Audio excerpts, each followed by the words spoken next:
Hey guys, what's up? This is B coming to you from G&A today. So I just want to do a real short comparison between these two tactical 22 rifles, the H&K G36K 22 and the H&K 416 22. Now, both of these have H&K stamped on them, right there and right there. But neither of these two are actually made by H&K. They're actually made by Walther / Umarex. But H&K has these licensed, so they're using H&K's name by permission, and so they can make these very, very close to the real bigger brother version of these rifles.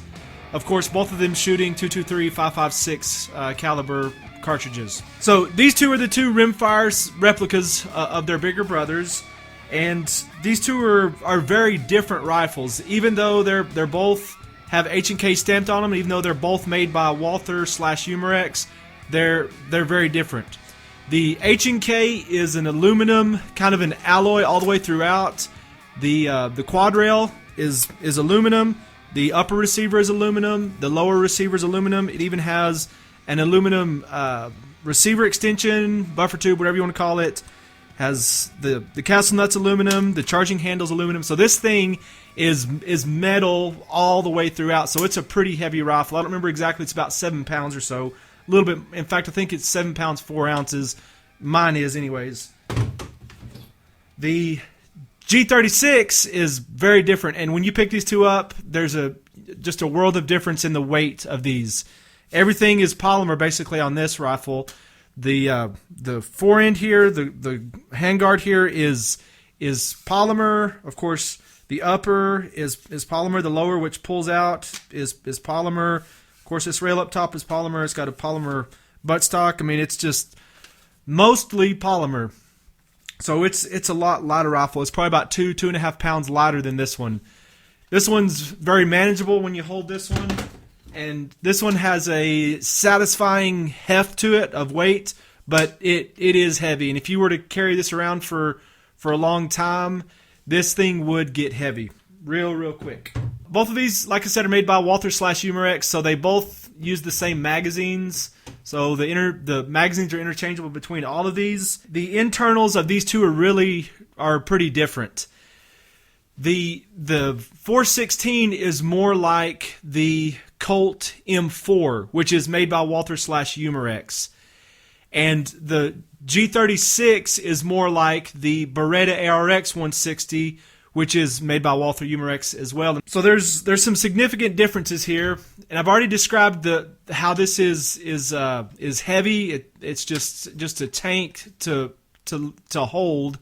But one thing it's different about this is when you look at the barrel on this thing, this is not a solid barrel. You can see there's a barrel sleeve, and you can see that moving around inside of there. So there's just a very thin pencil barrel in the 416. Which is different than the G36, because on the G36, when you thread the flash hider off here,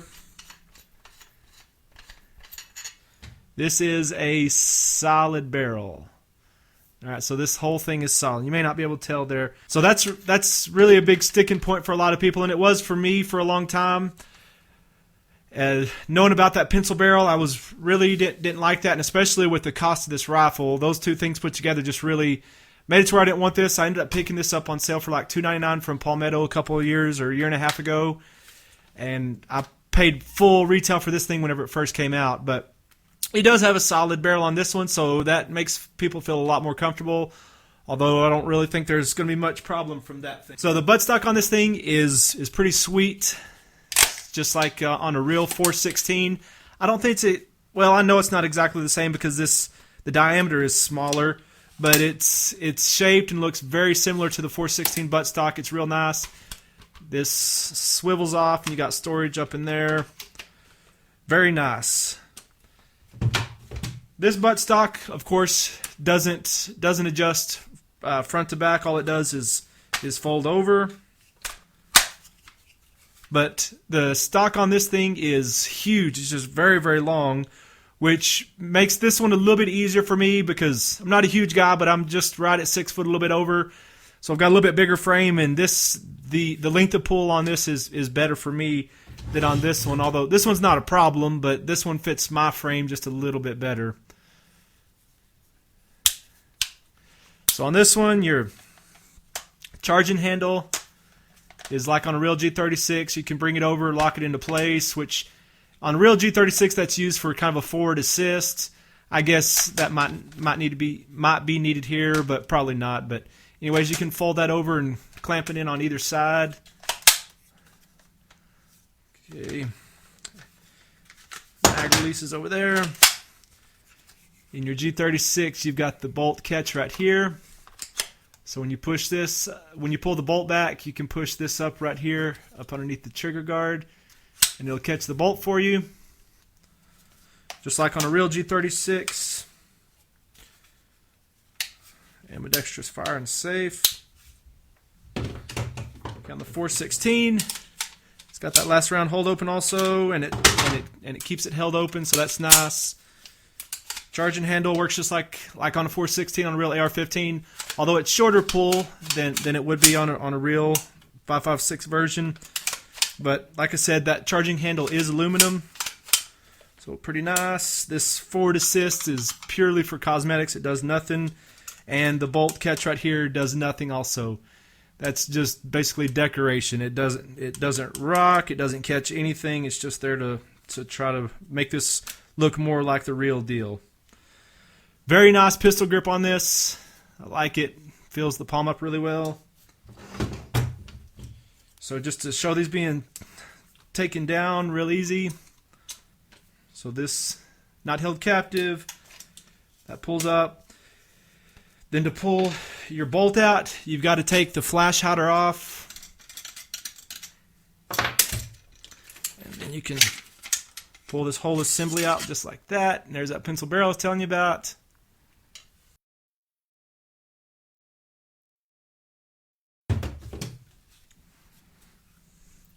Okay, then on the G36,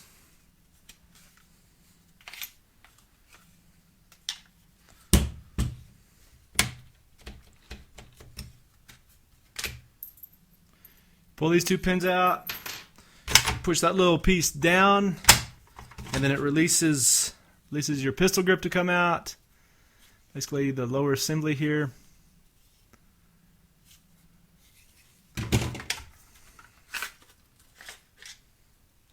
And your bolt pulls out.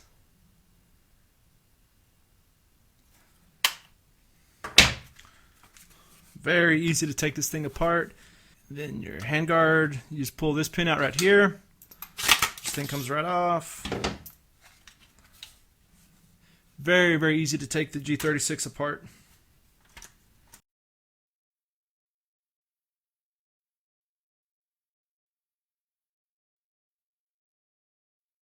As far as reliability goes for both of these rifles, I feel like both of them are just as good as the other. I've not had any serious problems out of either one of these, although I will say I did have some issues with some Federal ammo, the Federal Auto Match, which I know people have problems with that anyways, but I've had it stovepipe on me a few times in this rifle, and can't remember if I ever had any problems like that with the 416, but that was early on whenever I was shooting that, and I really haven't had that anymore. So like I said, either one of these, I feel like you're not going to have an advantage as far as reliability goes. And then as far as accuracy goes, again, both of these are probably going to be right around the same. I don't think you're going to see much of a variance. And if it's a variance, it's just more of a factor depending on the rifle itself than it is the difference between these two rifles. Neither one of them is made to be match grade 22 rifles. They're just not. They're made to be fun, tactical training type rifles where you can pull the trigger and shoot a whole lot of rounds really quick. I mean, they're relatively accurate. Probably talking 2 MOA, maybe somewhere around there, up to 2.5 somewhere, maybe even a little bit less than 2, but in that neighborhood, and they're both going to be in that same place. So both of these are very sweet rifles. Enjoy them. They are a little bit more on the expensive side, But like I said, I picked this one up for $299 on sale, so kind of made the decision on that a lot easier for me. I paid $500 for that one, but there you go. Just a short comparison of these two rifles. Thanks for watching. This is B coming to you from G&A.